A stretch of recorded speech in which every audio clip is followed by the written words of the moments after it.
My name is Matt Smollinger. I'm been an iOS developer for about as long as possible. I also have been building computers for a really long time, and when they told me I could build really awesome computers that also make me money, yes, that's just what happened. And so I've been talking with Ben now for months about this, and finally he's just like, dude, would you just give a talk? Like, seriously, this is, you know way too much about this. And so tonight we're going to be talking about the things I figured out, some little tips and tricks, answering some questions. My hope here is that this is going to be like a two-way communication with you guys. So, raise hands, stop me, ask questions. I don't know everything, obviously. This is a great community of minds here. Maybe somebody else will know something if I don't. So feel free to ask the question, all right? So this is our agenda. Basic, what, where, when, how, and why. So let's get into what. But first, and actually Ben did a great job of this, just as a disclaimer though, I am also not an accountant and I am not a lawyer, right? And so, don't ask me, when's the right time to sell. If you want to bemoan the fact that, everything is down right now, I will listen to you and nod, but like that's all we're going to get into. So anyway, when I describe mining to people, this is normally the first thing that comes to people's mind, right? Like, what are you doing with a computer in a mine shaft? So, especially my parents, right? And of course, that's not really what we're here to talk about, right? We're here to talk about this stuff, right? So this is this is the GPU mining rig I built. My wife loved the fact that I did it on our dining room table. Try a couple of different things here. A bunch of, we'll talk about this more though. So, but this is basically what we're going to be discussing tonight. Can you guys hear me all right in the back? Is this good? Good volume? All right. So, so let's talk about who here thinks they know what mining does for blockchains. Yeah. All right. Now keep your hands raised. Keep your hands raised. Who of you really actually knows? Okay. All right. Good. So, for the rest of you who really think you actually know, this is going to be a little bit of a refresher. But yeah, so effectively, and I'm going to only be talking about proof of work blockchains. Obviously, you can't mine proof of stake or, proof of, I think the next one's proof of burn or something like that. So proof of work blockchains effectively started with Bitcoin. It's kind of like the granddaddy here, and that's what I'm going to be discussing. They all have, and this is the tricky part here, is they all work slightly differently, right? So if you look at Verge, for example, which is, the coin that, if you followed Twitter, John McAfee made a whole big stink about a little while ago. They work on multi-algorithms, right? So they're on like X17 script and a few other two more. Bitcoin works off of SHA-256 and is based on gold mining concepts. Right, and so if you've ever read about the history of Bitcoin and why it's a 10-minute average block update and things like that, the point is it's supposed to act like gold, right? And so that's why it's supposed to be expensive. That's why it's slow to transact.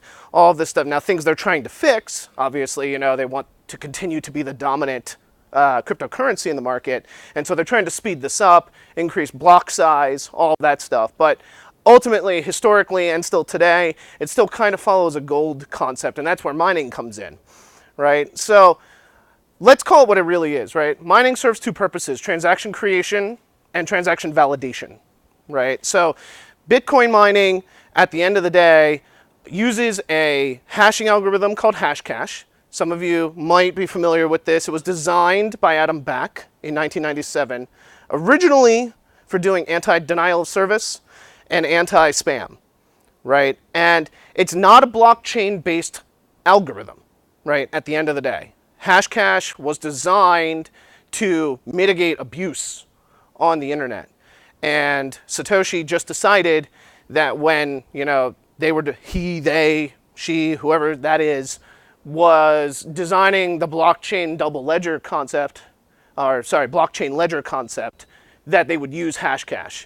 Hashcash utilizes SHA-256, and I have a square there because it's actually double SHA-256. And that makes sure, that's where the really hard math comes in. That's why we have the aliens guy on the front. Math.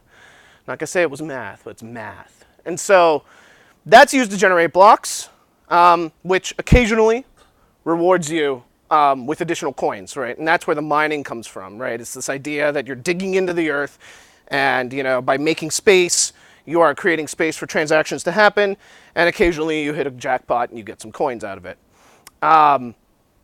Then what mining also does, to a degree, it's actually nebulous how much it gets involved with this. It also makes sure that those transactions, once they're attached, get propagated.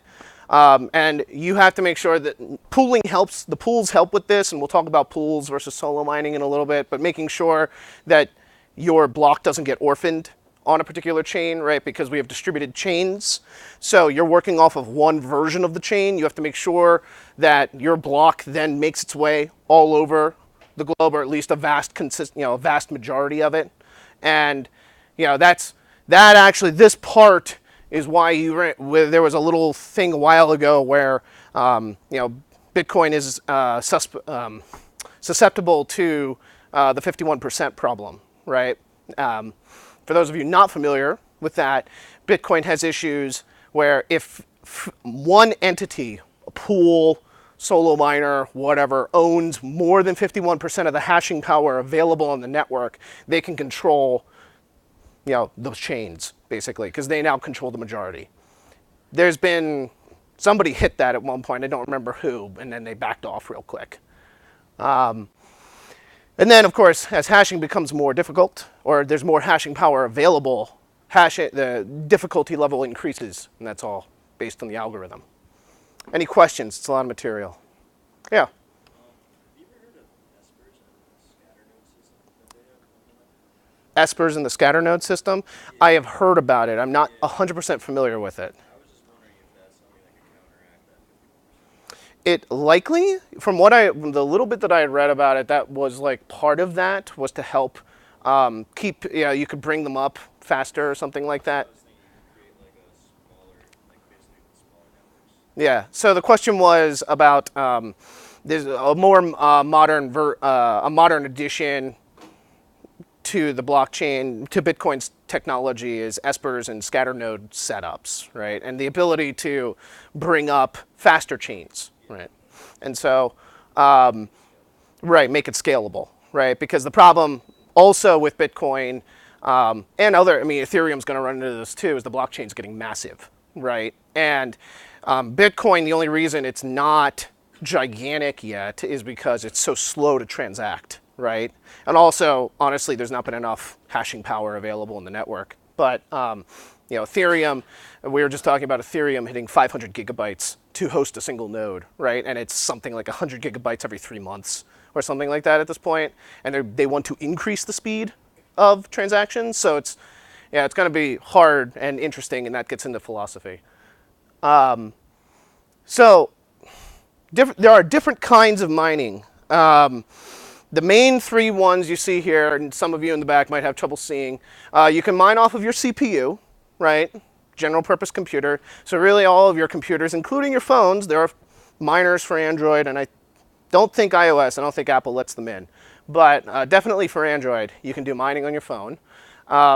The thing on the right's a GPU, and I actually have one to pass around if anybody wants to see it, or you can come up and look at it. Might be a little difficult in this room to pass around, but this is an old graphics card. My good ones are mining currently. And so this is what you use to mine most alternative coins. Things like, I mentioned Verge, Monacoin, Doge, if that's what you're into. And then finally down at the bottom is ASICs, application-specific integrated circuits. And those are, this is a Chinese mining farm you see here. And each one of these things produces something like, those are Antminer S9s, and they produce something like 19 terahashes per second or something like that. It's ridiculous, right? Also, each one of them takes like 12.5 amps on 120 volts to run. So,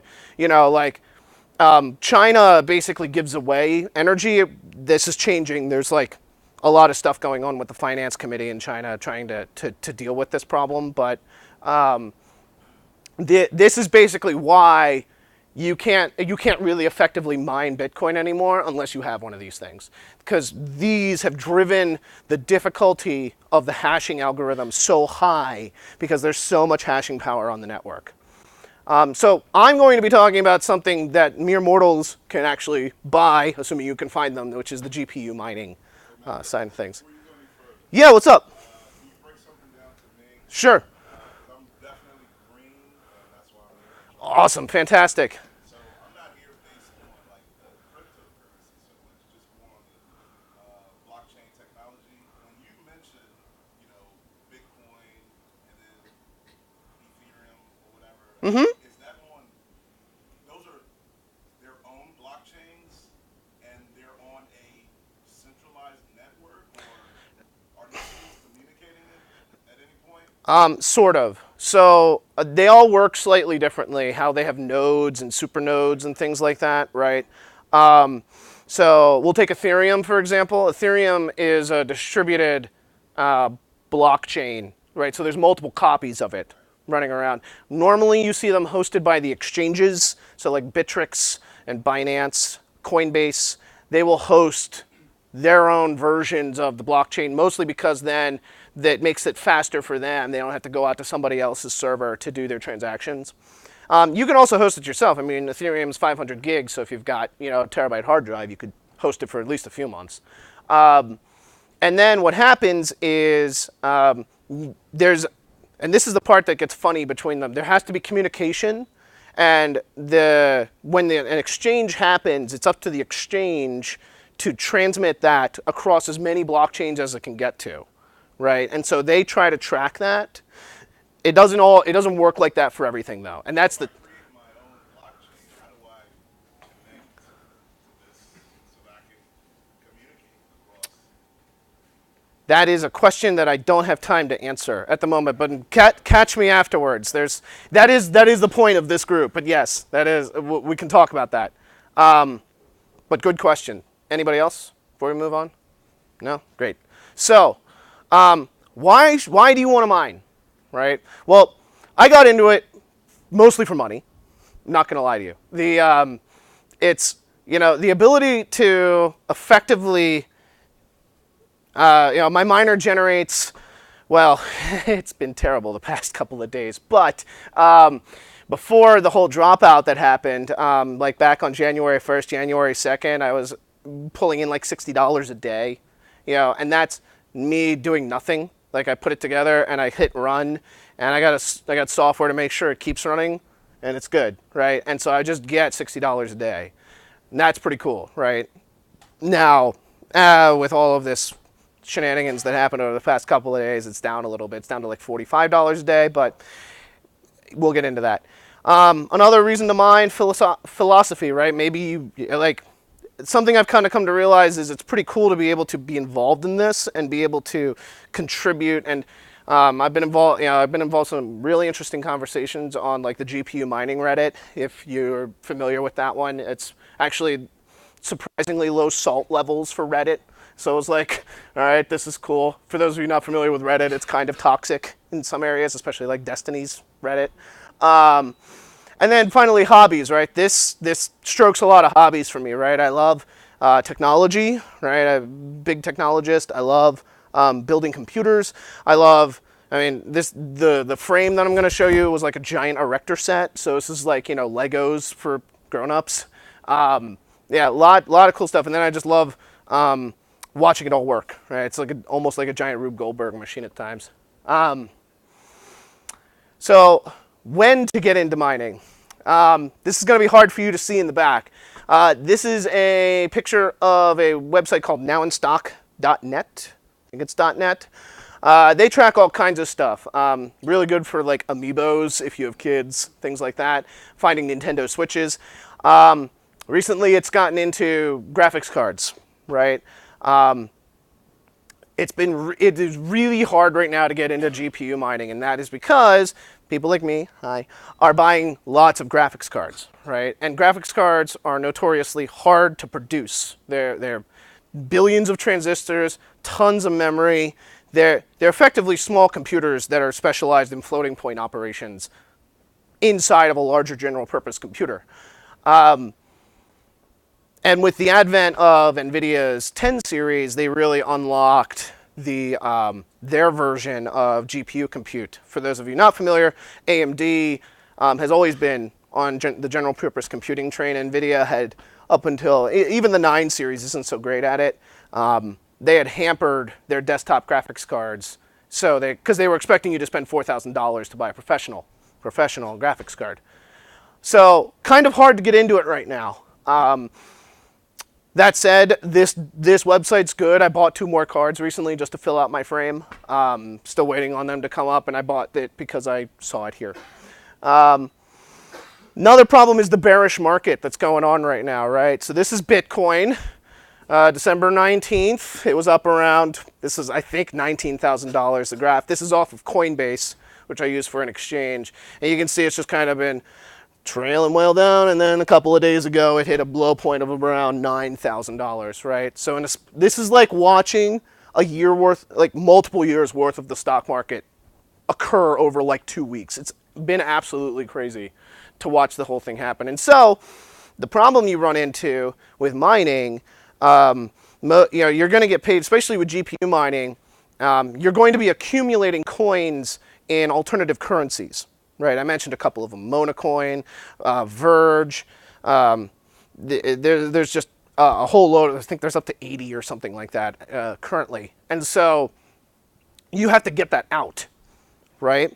And so normally that means going through an exchange. Now, some of the pools that I'm going to show you in a little bit will exchange you to Bitcoin automatically. There's a problem with that, and I'll explain. If you want, though, to get something else like Litecoin or something like that, I mean, everything has pretty much tracked with Bitcoin, so everything has come down with the exception of Ethereum. So if you're getting paid in Ethereum, you're actually okay right now. It hasn't gone up. It's kind of like done this whole leveling thing at the moment. But yeah, so if you were getting paid in Bitcoin and you didn't transact, like, you had money sitting here on the 14th, and you forgot about it, and you didn't transact till the 15th, you lost, like, I don't know, 30% of your value, just leaving it sitting there. So that's tough, right? And that really makes figuring out return on investment difficult. Okay, so where to mine? This is something that takes a lot of thought, more thought than I figured. First of all, like your geography, your location is important, right?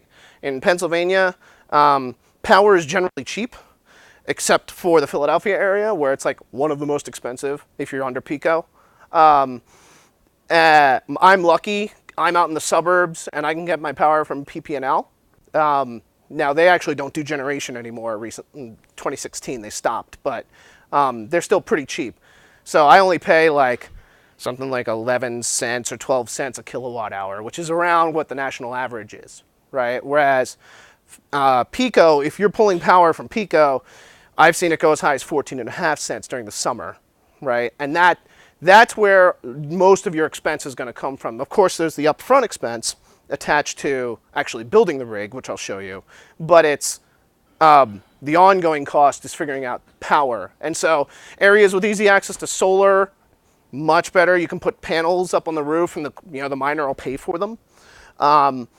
You also have to worry about heat generation, right? If you live in an apartment that's up on the 4th floor and you've got steam heat, right, you're going to be raising, I mean, even my basement, I've raised like a degree or two in Fahrenheit running these cards. And so having a higher heat, just a higher general heat in the area is going to cause these cards to run hotter, which means less lifespan on them. Finally, noise, right? What you want to be doing, and we'll talk about tuning it, you want to be running your cards, and even though the ASIC miners are like this, these things run at full tilt, so the fans are going to turn on. And so it makes a fair bit of noise. All right, any questions before we get it? Yeah? That's an interesting concept. Yeah, so the question is, do I think the mining space heaters are a good idea? So That's a riff on an older idea. There's a Dutch company, if I recall correctly, who was putting servers into people's houses, right? And to heat them, basically, right? So they would find lower income families who were having trouble paying their heating bills and be like, hey, you know, we'll pay for the power, let us use your space, and they'd heat the house with it, right? So it's worked in older variations. That said, they had a problem, and I don't know how they solved it, of maintenance and access, right? And so it's like, I don't know, but it's existed before, so I'm curious to see how it works. Yeah. Oh. Okay, so the question is that if you say, not that I'm going to do it, but if I buy a piece of land in central Pennsylvania that has, you know, solar power and it's pretty cold, I naturally cool off distance, but I don't want to live in central Pennsylvania. Sure. I want to live in Philadelphia. Yeah. Do you need constantly having someone there to monitor the machines mining, or you can just like buy a piece of land and let it do, and let it go? So the question is monitoring. How do you keep this machine running, kind of thing? No. The short answer is no. Right? You need to have access to it in case there's a problem, right? But my system, I've been up in New York for the past 2 days. Nothing. It's just going. There's no real interaction you need to have with it. I have Chrome Remote Desktop set up so I can remote into it and be like, cool, it's still going, and then I'll just go about my day, right? And it's, yeah, it depends on how much you want to micromanage it. It is super easy to be like, ooh, that one went up a couple cents, click, click, click, you know, and it's like, no, you just need to let it, it'll figure it out. Normally I wind up losing money doing that, but no, you don't have to. Another question. Yes, sir. I might be jumping the gun. Maybe you're going to get to this. But, Yeah. how do you decide what to mine? We will talk about that. Any other questions? I thought I saw another hand. No? Okay, good. So, let's get into the real reason y'all are here. How do you get into this, right? So, you might already have a computer. Now, this is not probably the computer you have in your house. This is my gaming rig that I also call my art project. I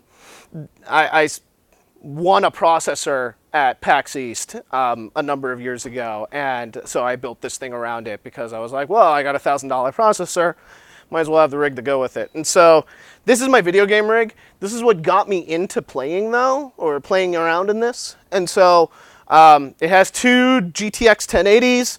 It's all water cooled. It's way overkill for what it is. I mean, you never put together a machine like this for mining.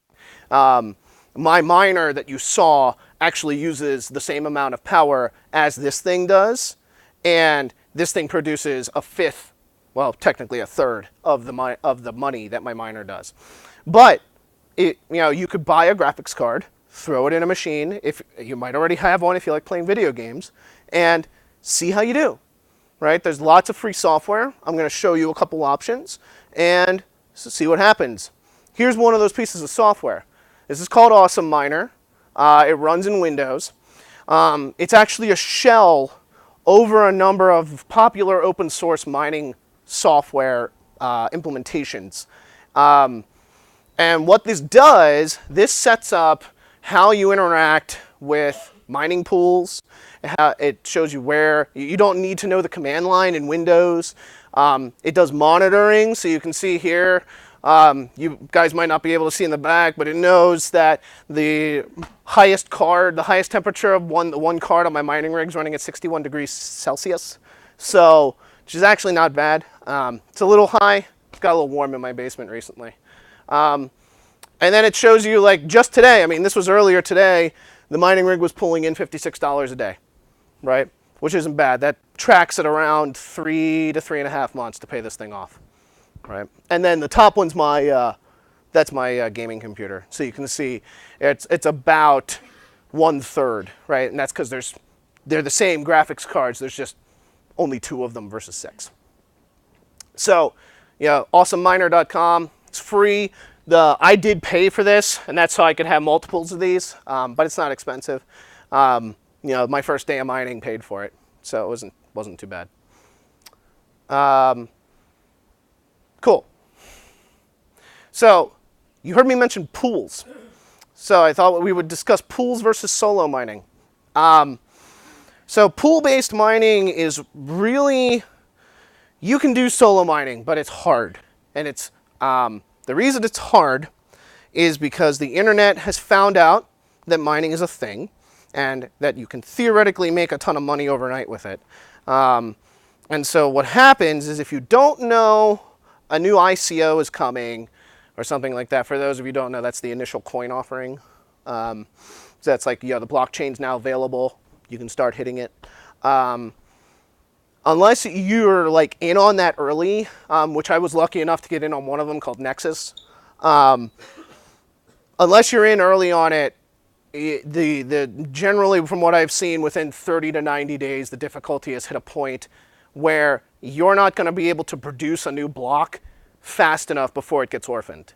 And by that I mean, as a solo miner, you need to have an entire copy of the blockchain, normally local, and you need to be able to produce that block and get that block distributed across the chains, any number of the distributed chains, and do that before somebody else does, right?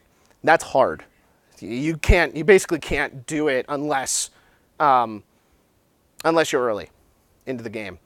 Now, that's where pool mining comes in. So pool mining is this concept of basically donating your hashing power to some larger entity, normally like a website. Some of these places are kind of fly by night though, so you have to be careful. I'll list a couple up here that are pretty good and haven't really screwed over their users. And pools allow you to get you basically, you saw I was doing about 75 mega hashes per second, or millions of hashes per second. That is like nowhere near enough on the X17 algorithm to get a block out, like in any kind of time, serious. But it's enough for me to get 2% of a block done, right? And that's on hash refinery, which is, I'll get into that in a minute.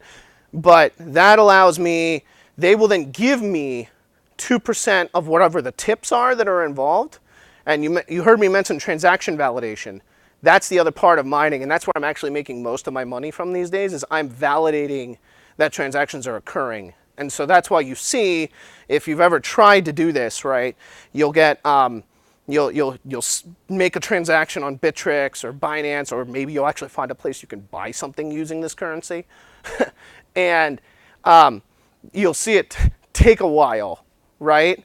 It's like, you'll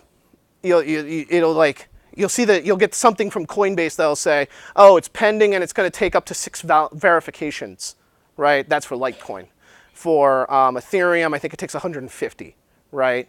And what you're waiting on is people like me to come back around, to take time out of trying to build new blocks and make sure that your transaction has spread to the point that it is a valid transaction at this point. And that's another part of mining. And you get tips for that.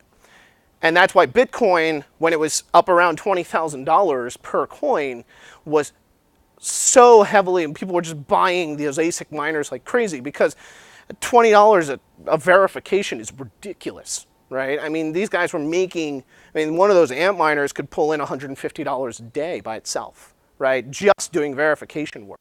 It was obnoxious. And so, that caused problems for me. That's why I started getting paid in Ethereum and Litecoin instead of auto-exchanging to Bitcoin, because I had to transfer to Coinbase, and that transfer was so expensive for me to get it there so that then I could sell it. So, that's a long-winded way of saying go pool mining. It's the right way to go, and actually I think I'll back up here. So you can see down here I was using hash refinery for that algorithm. There's a couple more. These are the ones. There's a couple of asterisks here, but nice hash, slush pool, Z pool, hash refinery, a hash pool, mining pool hub, and so on and so forth. Now the asterisks, nice hash and slush pool, they have their own dedicated software. You can use, nice hash allows you to use other software to donate your money or donate your time or hashing power.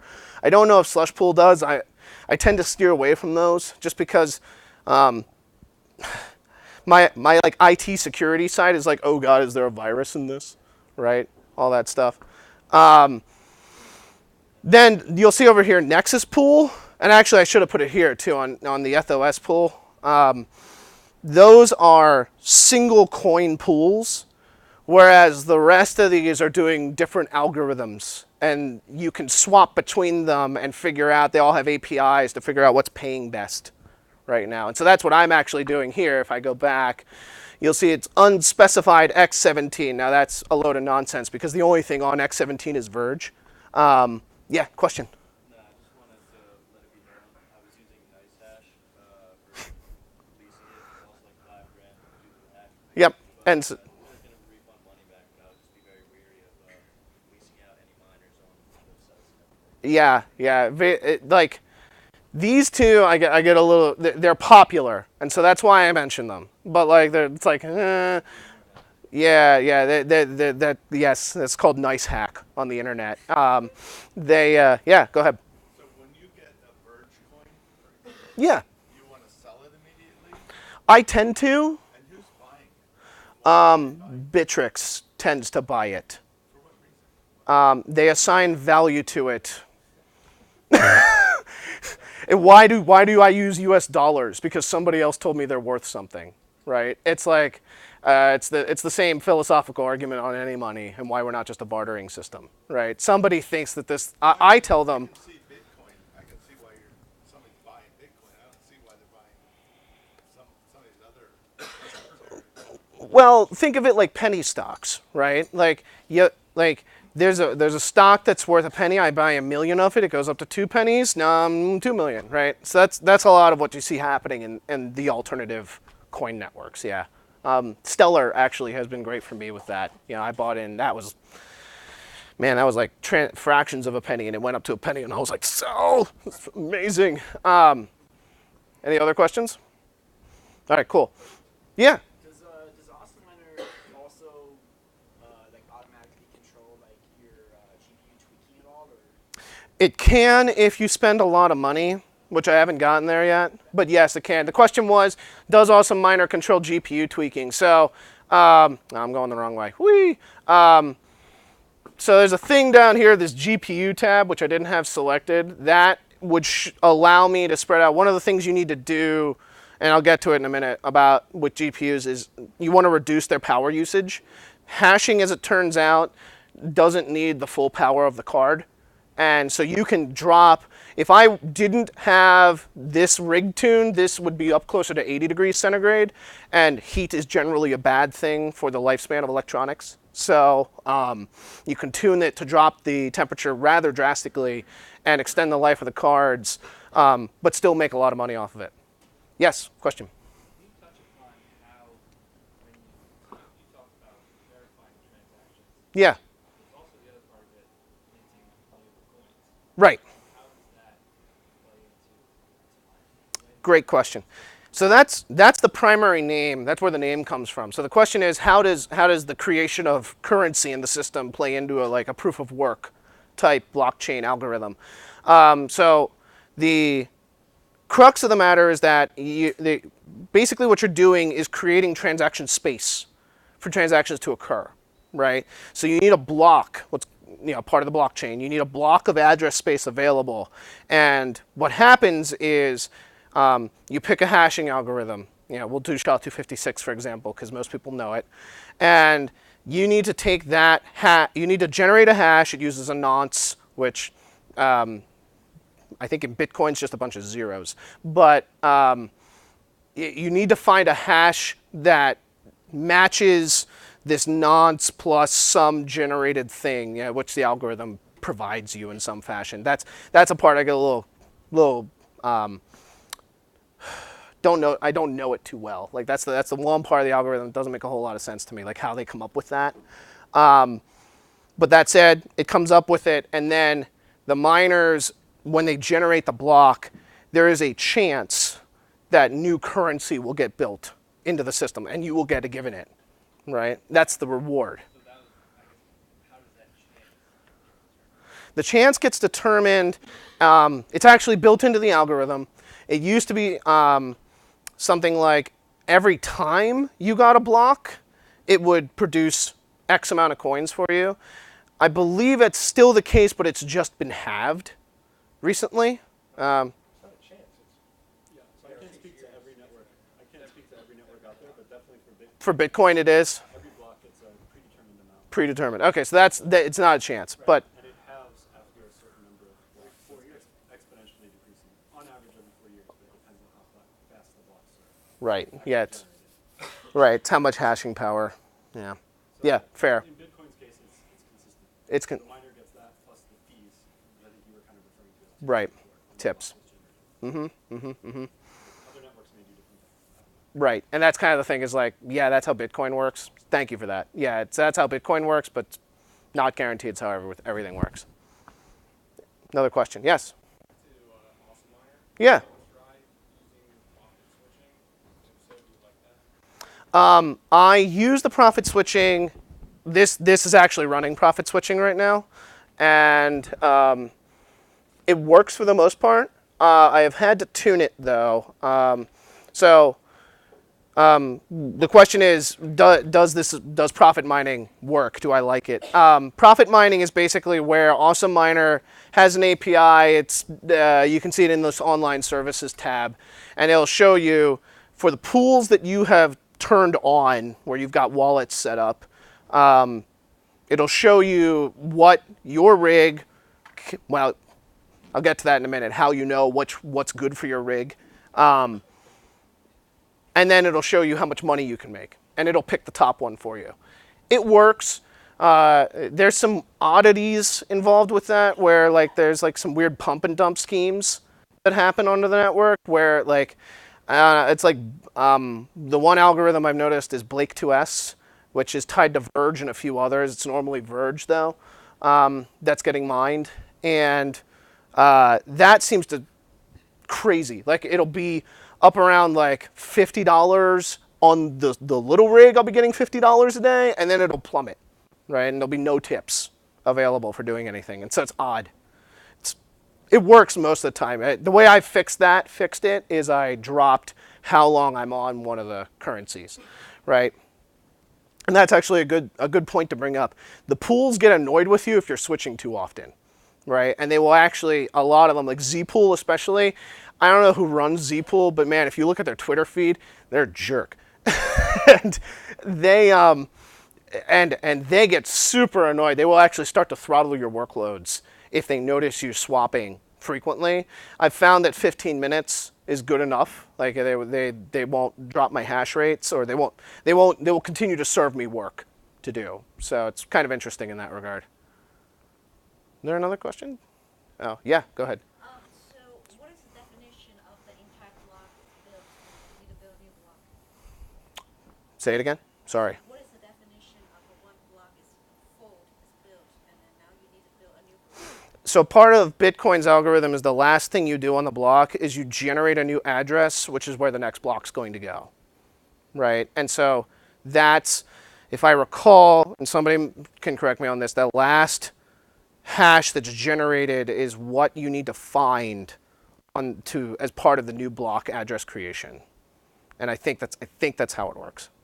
Could be corrected on that. And it's the number of a transaction that's completed, and now you have a block. Right. So the block is Bitcoin's 512 kilobytes. 1 megabyte. Thank you. So it's 1 megabyte of space. I said infamously. Infamously, yes, 1 megabyte of space. And so that's how much. Yeah, SHA-256 takes, I don't know, a couple K. You know, and that counts as, you know, like, that's a transaction marker, and so you can fit a bunch of transactions in it, but it's not. That doesn't make people happy. There's work going on to increase that. But yeah, yes. Is the fee of profit available to you as a miner? Is that variable or is that static? Is it going to depend on how popular or how active one currency, one chain is, or you get a price sheet up front and you make this money? No, you don't get a price sheet, and that's part of the research, right? I spent a lot of time. There's a website that I'm going to have up later called What to Mine, and it lets you put in. They don't have everything, which is kind of the tricky part. You know, there's so many of them to track, but they put up how much your rig could theoretically make mining just this coin when transitioned to US dollars, and they base it off of actual numbers from the exchanges like Bittrex and Binance. Those coins change what you can make from day to day. Yeah, like minute by minute. Okay. Yeah, it feels like day trading at times. It's a little quirky. Let me get back into. I'm going up. That would explain it. Can I make a quick suggestion? Yeah, go ahead. I'm just watching the clock a little bit. Move forward. I love the conversation aspect, but maybe we could hold the rest of the questions until the end, just so I want you to get through everything you have. You got it. You got it. Thank you. I was trying to find my watch. Apparently, I didn't wear it. So let's talk about actually building a mining rig, right? So people in the back can't see this, but to build this rig that you see here, it cost me $4,346.23, right? Now that's expensive. You can get away with some cheaper stuff. I used a really nice frame because I would like to be able to resell my graphics cards after all of this. And my one buddy who uses a milk crate had his graphics cards drop on him, and a number of them got unplugged, but only partially, and he burned the connector here. You can kind of see it. There's a big connector on the bottom here, this PCIe slot, and if you're only partially, it's all friction inserts, and so if you're only partially connected, you'll get a short and actually burn those pins out. It's fun. $600 graphics card then down the drain. You could fix it. There's ways to fix it, but yeah. So that's my rig though. Couple of things to note about the rig, and this is my other thing. You use a thing, unlike building a regular computer where you just plug into a motherboard, you use a thing like this called PCIe risers. These are actually my new ones. You want to look for the fact that it takes this thing called a Molex connector. A lot of them provide SATA connectors. Molexes are actually older connectors, mostly used for like CPU fans and things like that these days. SATA is a newer one, but it's designed for hard drives and SSDs, and really not designed for providing the 75 watts of power that the PCIe specification requires you provide. And so when you're using these things, they're not really tested. If you wind up with a SATA connector, probably you want to send it back and see if you can find some of the nicer ones. I'm going up again. There we go. So the other thing you need to worry about is space. Remember how I said space? So this is where my rig lives. I've got this down in my basement. I did have to run a new circuit off of my panel for it. So this rig takes about 9 amps to run. So I can fit another one on this 20 amp circuit if I want to, assuming my circuit breaker is cool with that. Then assuming you can find the cards, you want to buy the cards. That's your biggest problem. It's also your biggest expense. The cards are running, let me see if I actually, yeah, so these are, these I got lucky on. These were only $529.99. GTX 1080's MSRP is $499.99. So I only paid $30 over MSRP, which was unheard of like 18 months ago. GTX 1080s, just so you know, are not good for mining Ethereum. And by not good, I mean there are cheaper cards that do it just as well. That said, they mine everything else better. So if you're not worried about mining Ethereum, which actually I'm not, I actually do better mining the other stuff generally, then if you can find 1080s, 1080s wind up being available because they have that stigma of not being good with Ethereum. Then you're going to put it together, right? So this is my frame. This is, for those of you in the back who can't see, it's my motherboard. I got a real cheap CPU from Intel, and they're nice and power efficient. Yes, sir. I just want to make sure I was clear on that last thing you said, where are you saying that some cards are good for mining, better for mining certain currencies than others? You have to know which currency you want to mine to decide which kind of card you want to buy? To a degree. Thankfully, it's simpler than that. The AMD cards are generally good at one set of algorithms, and the NVIDIA cards are generally good at a different set of algorithms. And so, yes, you do need to know that, but you don't need to know specifically this model. The 1080 is an oddity because of its memory architecture. So that's just that card. Normally, it's like, AMD is good at one, NVIDIA is good at another. Yeah. All right. Questions till the end, though, so I don't get yelled at again. Step 2 on software is, so this is an alternative to Awesome Miner. If you don't want to pay for a Windows license, which is expensive, they're around $90 for an OEM license. FOS is a pre-built Linux distribution.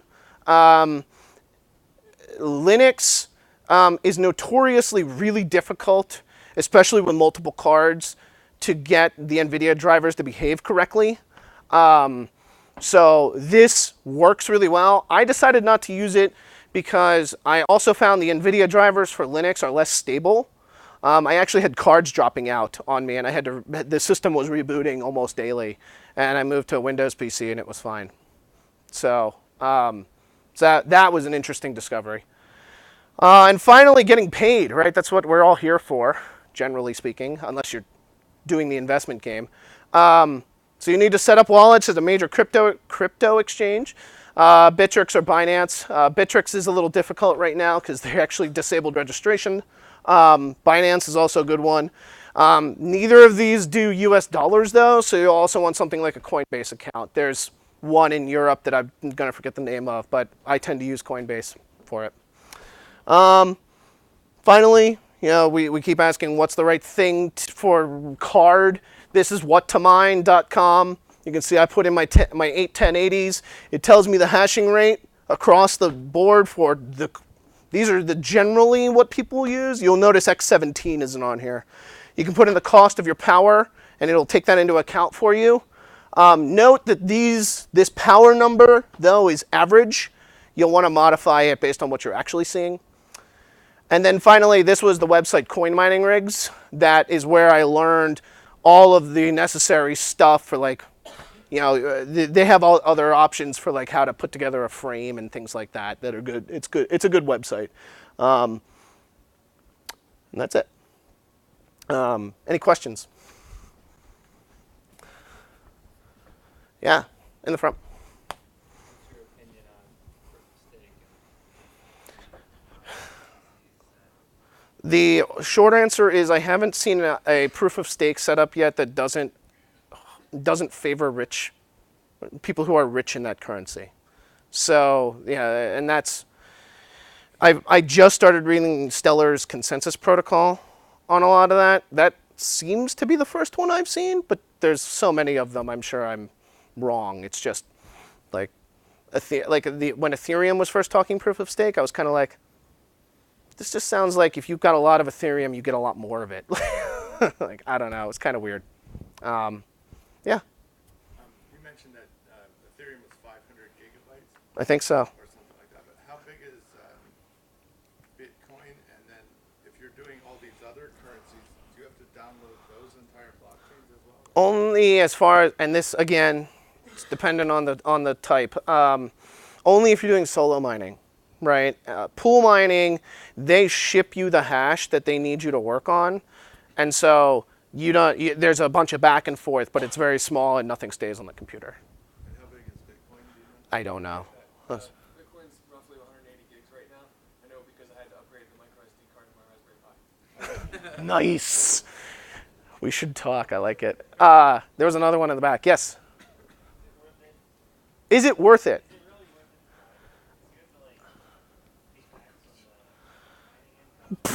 No, I'm kidding. Totally kidding. Yes, he's absolutely correct. The IRS released guidelines last year as to what your mining proceeds actually do. Sure, I mean, the TLDR of that, again, I'm not an accountant, I'm not a lawyer, but the TLDR of that, as far as I understand it, is you treat it like ordinary income, and so you're paying your FICA tax and all of that stuff on it. So, that said, I'm literally making money right now talking to you, and he's not paying me. So that's pretty cool, right? Yeah. So I think it's worth it, but you have to like a lot of this stuff, right? Yes? Oh, yeah. Sorry, I didn't see two of you. Frequently do you have to update your hardware in order to stay competitive? That is a great question. I have not dealt with it yet. What I've read on Reddit with regards to that, it is dependent on what you're mining again, because you could do very well. My friend has a GTX 970 that does well with X17. right? And that's 3 years old now, that card, last generation. He does okay with it. It's not fantastic. It's, my 1080s are twice as fast, but it's not like he's losing money by not being on the latest hardware, and so I would say my benchmark is going to be when this thing has doubled its original, so it's paid itself off and then made it again, because then I can build another rig. Moore's law, in my opinion, is going away. So that's Intel can't even keep up anymore with it, right? They're 36 months behind where they should be releasing, the next generation, right? So I don't think so, but we can discuss that more. Yes, sir. Yeah, have you heard of the electrical consumption of just miners being added in general in the world being a big issue Yeah, coming years? So that's back to this point, is it worth it? Wouldn't you say it would be more worth it to start looking at coins for more proof of stake? it would be. No, proof of stake coins. Yeah, the miners in China have contributed supposedly like all of this global pollution, right? Because, I mean, Take up the electrical grid by like 2.5 or something at this rate. yeah, and so it's the question is the electricity cost worth it? Is the electricity grid impact of these things? I personally believe that if you're mining, you should be looking at things like solar to try and deal with some of that problem. I know Yeah, a few friends of mine who are doing using wind power actually. wind power. Yeah, yeah, My issue right now is figuring out how to take the power supply, mess around with wires to connect to solar. nice. Questions? One more, and then we can move on. Right there. What are the fire risks for having something like this with this amount of Right. Well, the heat production itself, not actually really a problem. I mean, I mentioned it raised it maybe a degree, like 1 Fahrenheit. But like, what you really want to be concerned about is electrical fire, right? That's why I'm in a frame. That's why I'm in a big plastic thing. The most of what I've seen, it's the chips just burn, right? Like these things have to pass, UL inspection. You can't sell electronics without having passed a number of inspection requirements, right? You have to go through electromagnetic interference, all of this stuff. And so hopefully that, is caught somewhere along the way that this thing will fry. It's the same problem as, I'm running a computer all the time. It's just now I've got 6 graphics cards instead of 1. So it's I have seen power supplies blow sparks out the back, so that's fun. But yeah, sorry. I think we should move on. Okay, awesome. Thank you guys. We'll do like a very short 5-minute break so I can get set up, and then we'll have our next talk. Thanks, bud. Yeah, man. I'm sorry. How far over did I go? Oh, I don't even know, but it's 7:30, so not too bad. We'll be good.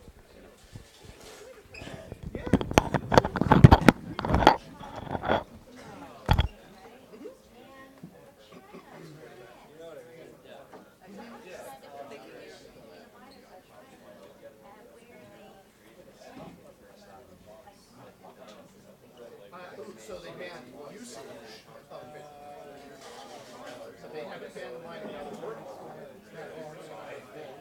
To crack down on it because it's causing so much pollution issues for them.